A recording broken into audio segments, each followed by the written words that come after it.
జగన్ జిల్లాల పర్యటనలకు సిద్ధపడుతున్నారు. కూటమి 2 ఏళ్ల పాలన పూర్తి చేసుకుంటున్న తరుణంలో ప్రజల మధ్యకు రావాలని భావిస్తున్నారు. పార్లమెంటు నియోజకవర్గాల వారీగా ఈ పర్యటనలు కొనసాగనున్నాయి.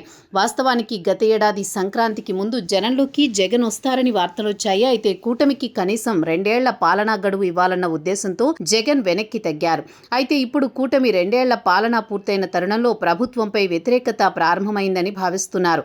ఇదే సరైన సమయమని చెప్పి ప్రజల మధ్యకు వచ్చేందుకు జగన్ సూత్రప్రాయంగా ఒక నిర్ణయానికి వచ్చినట్లు సమాచారం. ఇటీవలే విదేశీ పర్యటనలో ముగించుకుని వచ్చారు జగన్. తాడేపల్లికి వచ్చి పార్టీ సీనియర్ నేతలతో సమావేశమవుతారు. జిల్లాల పర్యటనకు సంబంధించి ఓ నిర్ణయానికి రానున్నారు.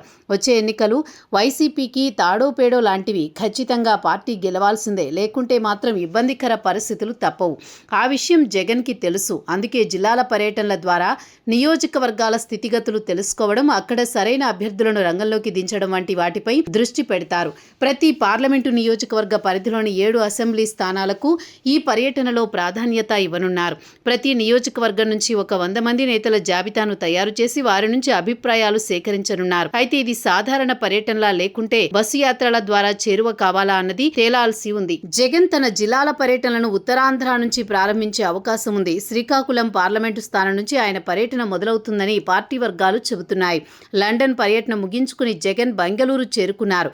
నిన్ననే ఒక వివాహ వేడుకకు హాజరయ్యారు. తాడేపల్లి వచ్చి పార్టీ సీనియర్లతో సమీక్షించి ఇదే విషయంపై జూన్ 12 నాటికి కూటమి ప్రభుత్వం వచ్చి 2 ఏళ్లవుతుంది, ఆ సమయానికి జిల్లాల పర్యటనలు మొదలు పెడితే బాగుంటుందన్న నిర్ణయానికి వచ్చినట్లు ప్రచారం నడుస్తోంది.